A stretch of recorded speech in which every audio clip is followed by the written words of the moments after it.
morning again. We're going to continue our series, Fascinating Stories from Forgotten Lives, different people from the Old Testament that often get overlooked, that I thought it would do us good to learn about, to spend some time growing from their lives. And today, our topic is friendship. I need to tell you a little story, though, about myself, and I have to tell you up front that for me, this feels a little risky, telling me this story. This might test our friendship, okay? So the way I plan sermons is several months in advance. Quite a ways. I sit down and I start thinking through different topics, different series ideas, just kind of the whole gamut of things, and really pray through and think through and listen to the church and different things like that, and try to get a feel for a direction I feel like would be good for us to go. And then as I kind of narrow things in and I start to look at sermon by sermon by sermon, what I do is I create a paragraph or so about each sermon. So I kind of have a summary, a direction of where I want to go with that sermon. And I look up the passages that I think are most pertinent to that topic. And then I even write down different kind of key points that when the time comes, I want to remember that key point, right?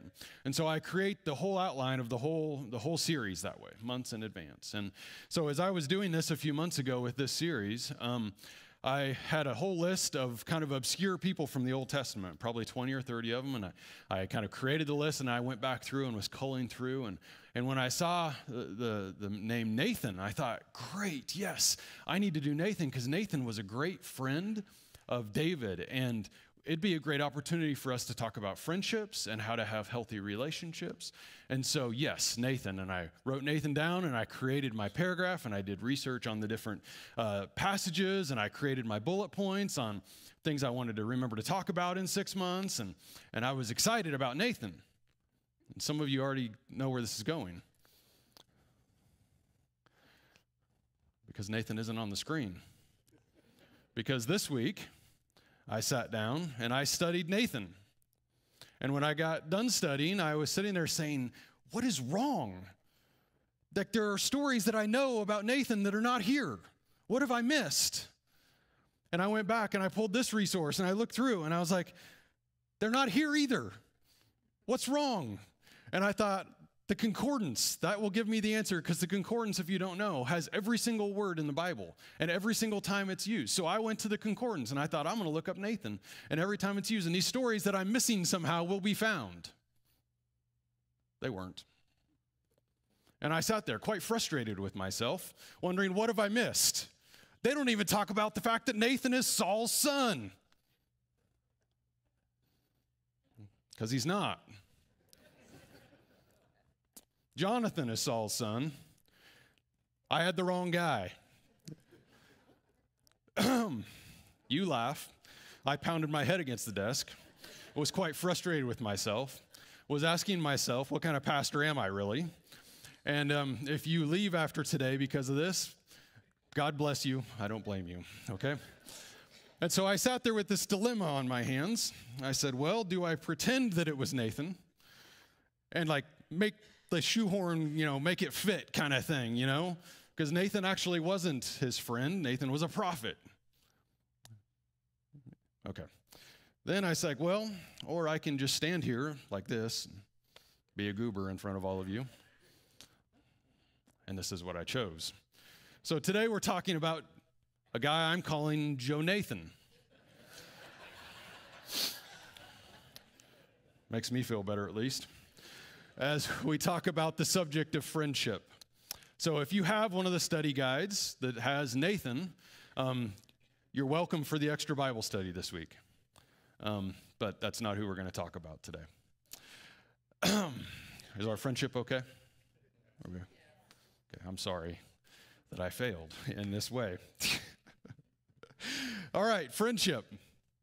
Since that is our subject for today that I intended 6 months ago.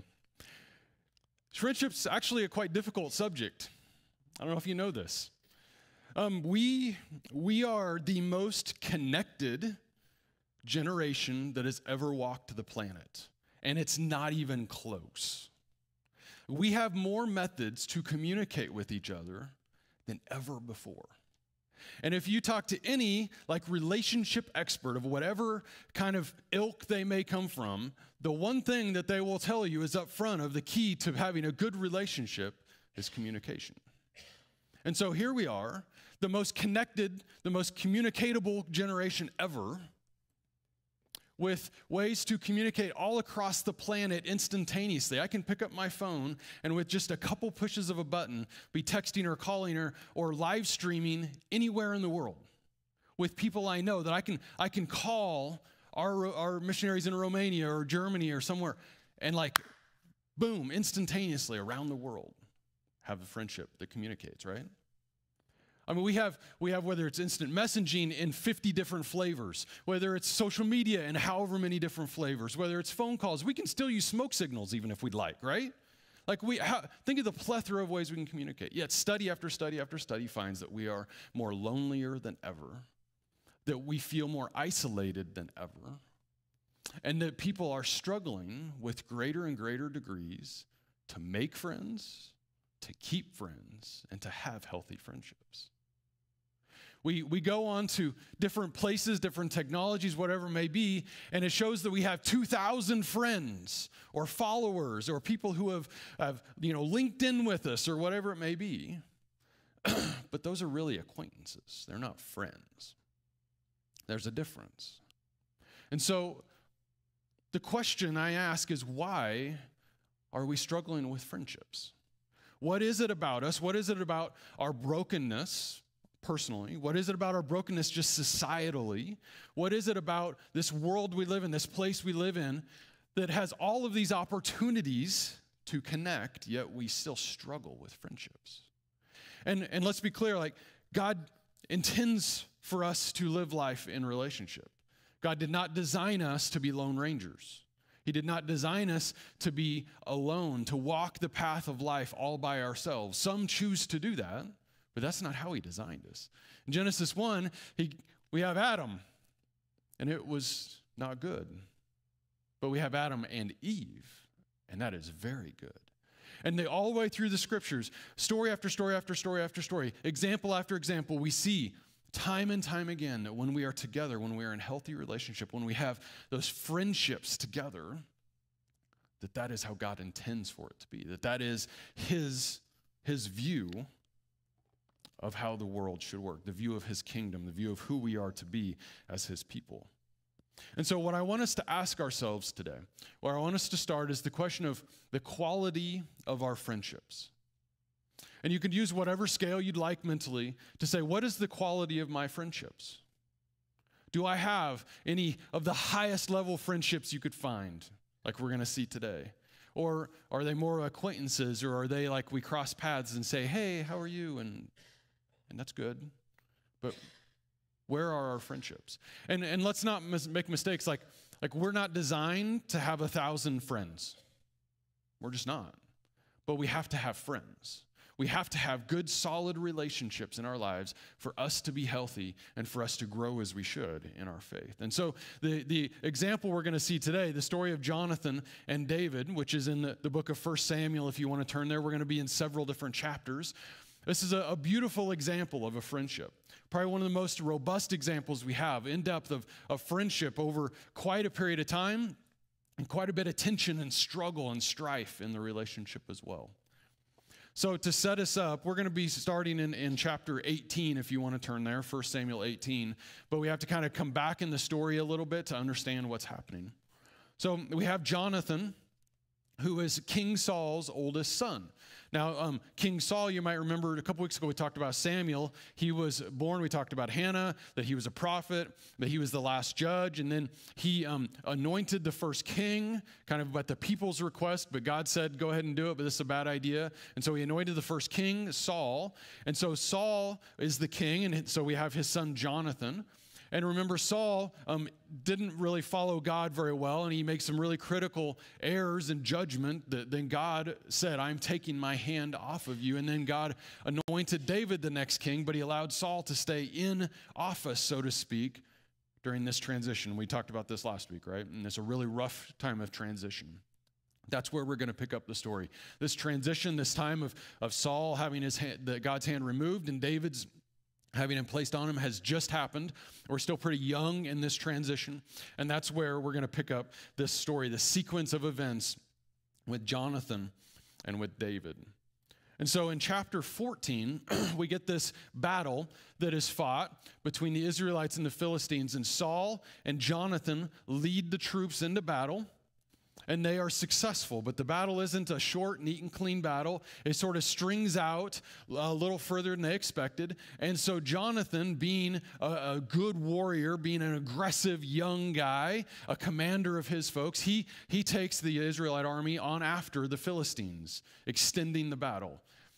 And what he doesn't know is that his father Saul had decreed a rule that during this battle, nobody was allowed to eat. Well, Jonathan was hungry, and in a lull between the battles, he found some honey, and he ate some honey. And so after the battle, Saul heard that his son had disobeyed him, and he wanted to kill him. And yeah, I know, like his own son, right? Just for eating honey. But the other people around Saul said, Saul, this is a bad idea. You shouldn't do this. And so he relents. And so we get this little picture into Saul first, but also into their relationship, right? And so this story sort of sets the stage for what this relational scene looks like. And so then you flip on over and we go to chapter 17 and we have the story of David and Goliath, right? David, he's been anointed, but he's not king yet. He's not well known. He was still at home with his family, helping them shepherd the flock when he heard there was this battle, and he went to take supplies to his brothers who were there at the scene. He conquers the giant, like we all know, in the end of the story, where the Israelites chase him down the road all the way to the next town, leaving Philistines laying in the ditches everywhere. That part's always left out of the children's books for some reason. And so he's part of that. And so now chapter 18 is where we pick up right at the close of that scene. Okay, so join with me in chapter 18. We're going to start in verse 1. Okay. When David had finished talking to Saul, Jonathan and David became bound together in close friendship. Jonathan loved David as much as he did his own life. Saul retained David on that day and did not allow him to return to his father's house. Jonathan made a covenant with David, for he loved him as much as he did his own life. Jonathan took off the robe he was wearing and gave it to David, along with the rest of his gear, including his sword, his bow, and even his belt. So I'm going to stop here. So here's what I picture. This scene, this little 4 verses, doesn't give us a lot of time indications how quickly all this happened, but this is what I picture. That this battle has occurred, that it is strung out over miles now to the next town, and that Saul, I think, knows who David is, but has some kind of like questions of like, I haven't really spent time with this guy. Who is this guy who has done this young kid who just did this? And so I picture him calling for David, saying, David, I need you to come back here. And David, because of what he's just done, because he's the hero, he gets to sit around with Saul around the fire, eating the king's food, right? And the king's son, Jonathan, happens to be there. This is what I'm picturing in my mind, okay? This isn't in the text. This is what I picture happening. And they're celebrating this victory. And they're sort of celebrating the night away, eating and enjoying and celebrating the victory and getting to know one another. Saul meeting David, and David meeting Saul, and Jonathan meeting David. And as it says in the very first here, that Jonathan felt bound to David very quickly. And I picture this like a relationship that you know right away. I really like this person. Like you're just drawn to them, right? The word here, it says he loves him. It's a familial love. It's a bond kind of love. It's this idea of, sometimes we talk about, bosom buddies or best friends or, friends for decades, the kind of friend that you can maybe be together like in college or something and you aren't together much after that, but you can come back, and every time you come back for decades later, it's like, whoom, you're right back where you started, right? It's like it's just friendship that just comes together and it just fits very naturally. You say sometimes, you'll say so-and-so, like they're not really my brother, but they're like a brother, right? It's that kind of friendship that I picture that forming very quickly between these two. that they are just drawn to each other. So much so that we don't know the time, whether this was a few hours or whether this spilled into the next day or so, but so much so that in verse 3, Jonathan makes a covenant with David. That's a really significant thing. We've talked about covenants here recently because they've come up several times. This is more than some casual thing, right? This is sort of like a stated agreement that has weight, that God is the witness to. And so you notice it says, Jonathan makes the covenant with David. It isn't David makes it with Jonathan. Jonathan makes a covenant. Now, David reciprocated, right? But Jonathan initiated this. Now, step back for a moment and think about the tension that exists in this moment. Saul, the king, Jonathan, his son, should be the next in line for the throne. But God brought David into the picture, and God has said, David, you're the next one.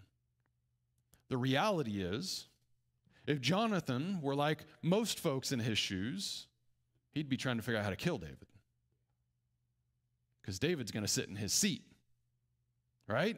And so we have this unusual tension that Jonathan's response isn't what we would expect. It's actually to make a covenant, a friendship. And Jonathan even goes beyond that, because in verse 4, it says he takes off his robe and then his gear. This is royal stuff. It's his regalia that he has as a commander, as the son of the king, as the prince, so to speak. He's taking it off and he's giving it to David. That's significant. Even though Jonathan isn't saying, I recognize you're the next king, that's what he's saying. He is giving David the equipment of the prince, the clothing of the prince. That's huge. And so this is how their friendship starts. They dive deep very quickly. They bond together. They have a covenant. Jonathan is humble. He is stating his faith in God, that if God has placed his hand on this person, I want to recognize that. And so it's a statement of his faith as well. His submission to God and his will. This is significant. It says a lot about the character of Jonathan, that he would make this move and have this relationship with David. And so then as the rest of chapter 18, David's reputation continues to grow. He's living with Saul and Jonathan in the palace. His reputation continues to grow. Saul's continues to struggle. The tension grows between the two.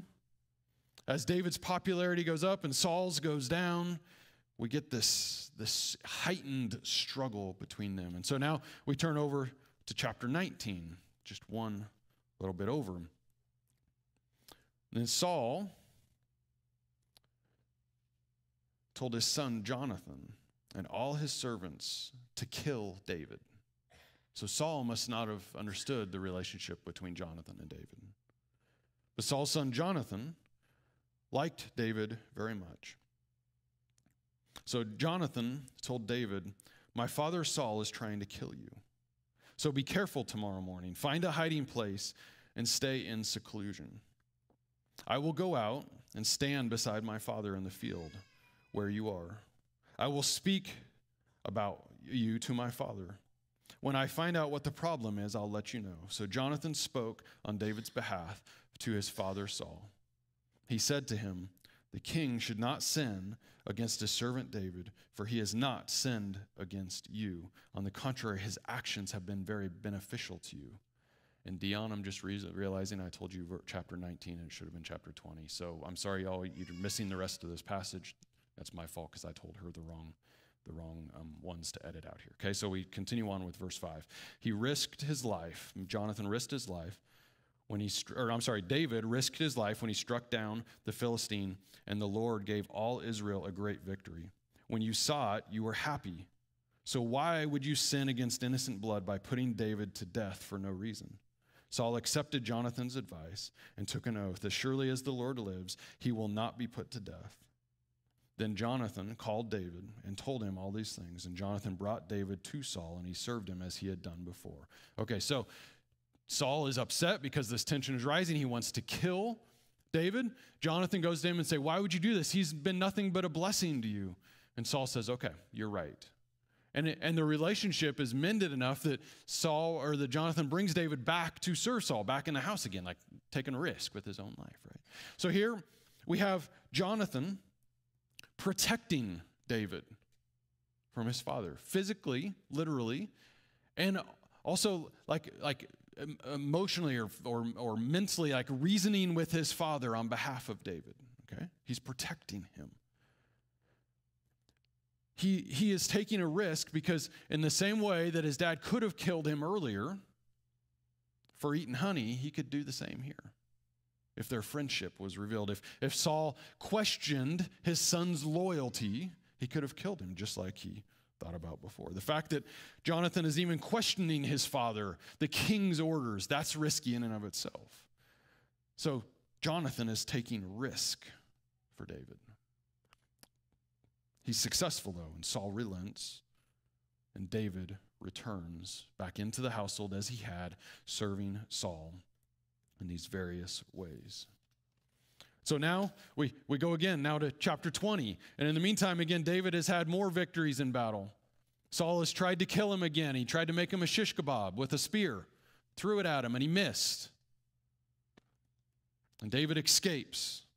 In verse 20 or chapter 20, we have this sort of back and forth with this scenario of David again trying to figure out, how safe am I? What do I need to do? And Jonathan interceding on his behalf. So chapter 20, verse 1, David fled from Naioth in Ramah. He came to Jonathan and asked, "What have I done? What is my offense? How have I sinned before your father? For he is seeking my life." Jonathan said to him, "By no means are you going to die." You picture his confidence. "My father does nothing, large or small, without making me aware of it. Why would my father hide this matter from me? It just won't happen." Taking an oath, David again said, "Your father is very much aware of the fact that I have found favor with you. And he has thought, 'Don't let Jonathan know about this, for he will be upset.' But as surely as the Lord lives and you live, there's about one step between me and death." Jonathan replied to David, "Tell me what I can do for you." Okay, so David is obviously very concerned for his safety. He has run. He is confused. He doesn't understand why Saul is after him. And he comes to Jonathan. He's like, What have I done? What have I done? And Jonathan cares about him. Jonathan takes this situation seriously. And David makes it clear how serious he thinks it is that he's one step from death. And so, what do I do? I'm coming to you, my friend, for help.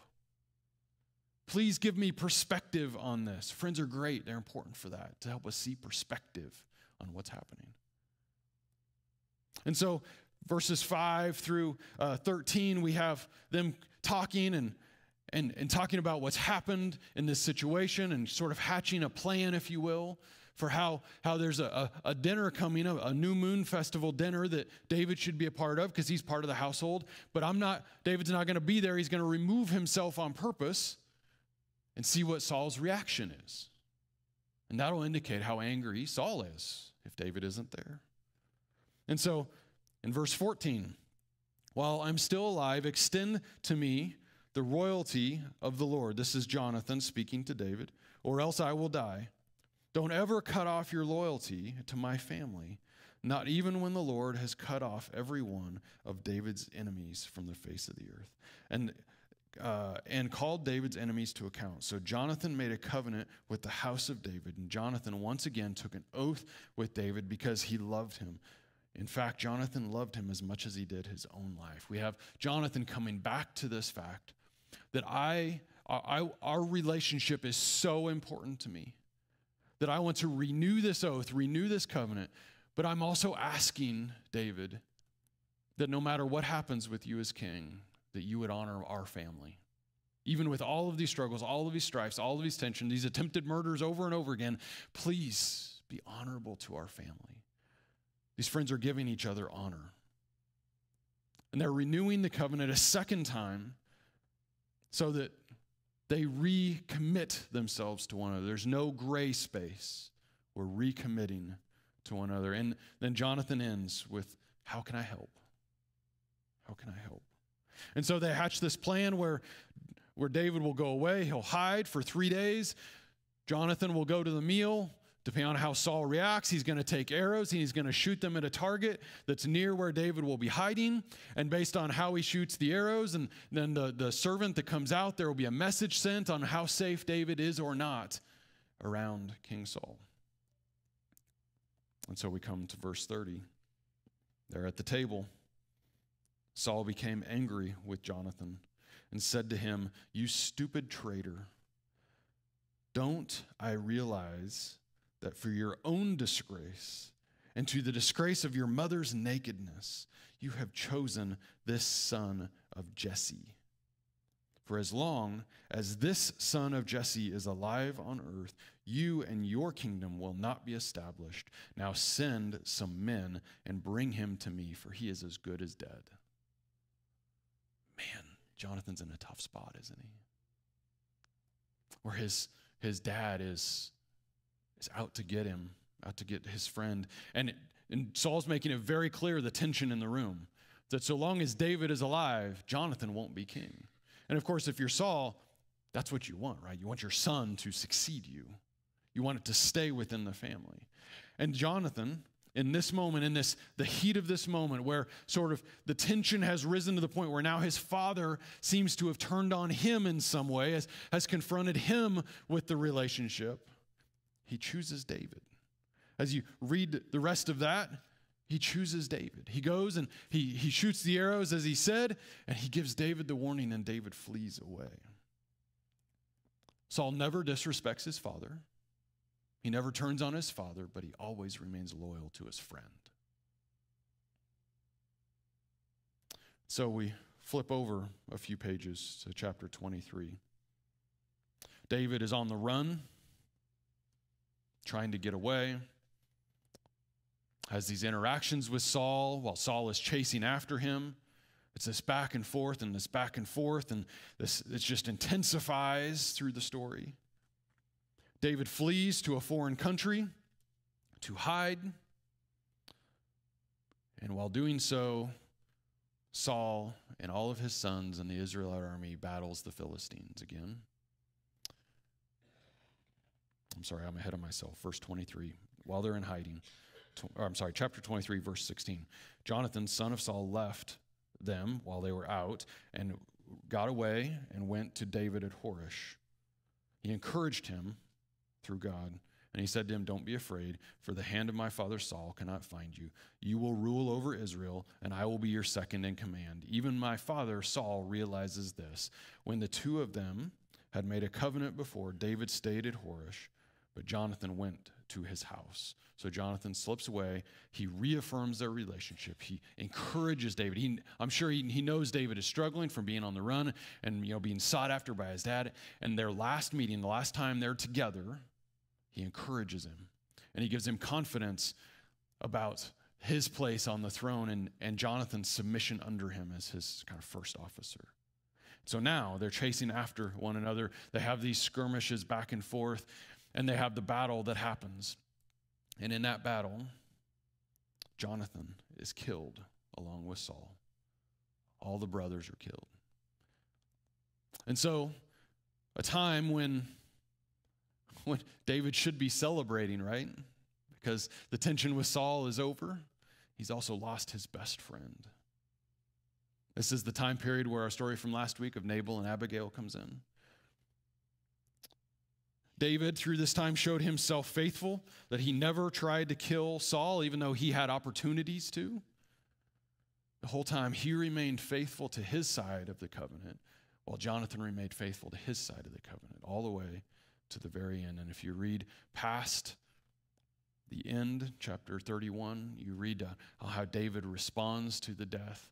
He does not handle the death of Saul nor Jonathan well. He's grieving this friend. This friend that was the best of friends.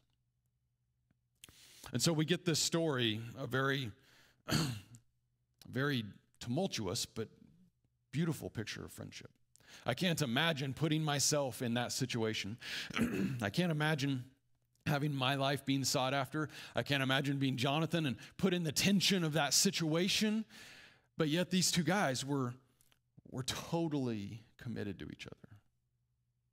They were just bound together, knitted together. Two men, two warriors, two royals, two to the claim to the same throne. And as it says in the text, two souls that were knit together. And I stop and I ask myself, like, do I have a friend like that?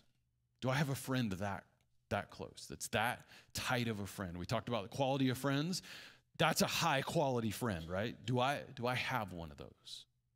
Do you have one of those? Even one. Like, we don't need 10, we just need one of those friends. Do you have one? I think through this passage and all that they teach us about friendship, the things that made their friendship so strong. They started with this bond, this draw together, this, like bosom buddy kind of friendship, right? That they just drew together and they were inseparable. Have you felt that? Have you let those friendships drift away? We should fight for those. We should pursue those. We should work as hard as we can to maintain those. Those are rare. I have had just a few of those. How important they are when two people click like that. We just know that God intended us to be friends. God put us here for a purpose. How humble they were with one another and with God. Both of them had opportunities in their own unique way, right? To claim superiority over the other, yet they each continued to humble themselves and lift the other one up. It was beautiful. Are our friendships humble friendships, or are they more like competitive friendships? Or you're my friend, but I also want to make sure I'm on top. Right? And think about the humility they both showed to God, allowing God to be at the center of their friendship, that their faith was at the center of it. And it was what at the foundation caused all of the other good things to happen, but also as they submitted to God and what God's plan was, even though it was quite an awkward plan at that moment, that submission to God, that humility, was what allowed them to love one another so well. And so their faith was at the center of it. Now, we can have great friendships without sharing faith. But when we have something like our faith, that is the foundation of what bonds a friendship together, it totally changes the relationship because it creates such a solid foundation for everything else to sit upon it, especially our hearts to sit upon. Their faith was also how they encouraged one another. Throughout it, they would encourage each other about the plan that God had or how to help one another. And it was all rooted in their faith. If they hadn't had their faith in God, if they felt like God and his whole plan for this whole king thing and not you but you, if they'd have thought God is out to lunch and what is he up to, they wouldn't have had this relationship because they would have started questioning each other. But what you said, and what if you're trying to angle for, or what if you're trying to, but because of their faith, it just took all that out. And they just loved each other well. Their submission to one another, again, with all of this, their submission to each other, but again to God's will. It was all part of their faith. How they protected one another. They each put their lives in harm's way to protect the other. How important is that? To know that someone has our back. Jonathan advocated for David. He went to an authority above him, his father, who had already proven to be quite unstable and happy to do irrational things, and yet he stuck his neck out for him. Do we advocate for one another? They renewed their covenant of friendship. You know the old joke with marriages, like I told you I loved you once, I don't need to tell you again kind of thing? They didn't live by that. They renewed their friendship of saying, David, I'm still with you. Jonathan, I'm still with you, right? They reminded each other of that, right? They came alongside and they renewed that bond. They carried one another's burdens. Can you imagine being David's friend in the middle of this? As he is running for his life, literally, and having spears thrown at him and hiding in caves. You imagine the burden of being his friend, yet Jonathan does not back away. And David, knowing Jonathan's tension, knowing that I saw Jonathan today, and now he's going back home, where if dad knows and is in the wrong mood, I may not see him again. And the wrong conversation at the wrong time, handled the wrong way, could be the end of it. And David carried that burden with him. Offered to help one another, how selfless they were, and how they chose loyalty. Again, Jonathan never disrespected his father. He just chose loyalty. And so I come back to our question of what is the quality of our friendships? And I hope that none of us have this situation, but I hope that all of us have one of these friends. I hope that all of us have a friend like this, and that all of us want to be a friend like this. And so I want to ask, like, maybe you're sitting there and you're thinking, Jeff, I don't have one of those friends. Okay. So what is one thing you can do to take steps in that direction? How can you be the leader, the initiator in this kind of friendship? Maybe you've had one of these friendships and it fell by the wayside. Can you pick back up that mantle? Can you come back and say, I miss that? That'd be beautiful, wouldn't it? I want us to be people who have these kind of friendships, have the whole gamut of friendships, from these closest of friends all the way through the gamut to acquaintances and people who are on the peripheral of our lives, this whole gamut. Because that's how God intended us. God wants us to walk that journey in this kind of way, the journey of life, so that we can be all of these things to one another, so we can lift one another up and we can be faithful and we can live how God has called us to better. We need these friendships. And so I want us to think about our friendships this week. I want us to leave thinking about the story, this scene, and then asking ourselves about our friendships. And what do I need to do to be this kind of friend, to pursue these kind of friendships, to grow together in this kind of way? I hope that we all desire and long for that. And so let's pray together. Father, as we stated up front, relationships are easy on paper. They're hard in real life. For 1,000 different reasons, Father, our brokenness stands in the way. Father, would you touch our hearts this morning? Would you place in us a desire to be Jonathans and Davids to each other? Father, I pray that you would bring to our minds those in our life who are that, so we can praise you, we can worship you for that. Or Father, if we don't have, you could bring to our minds those who we could be.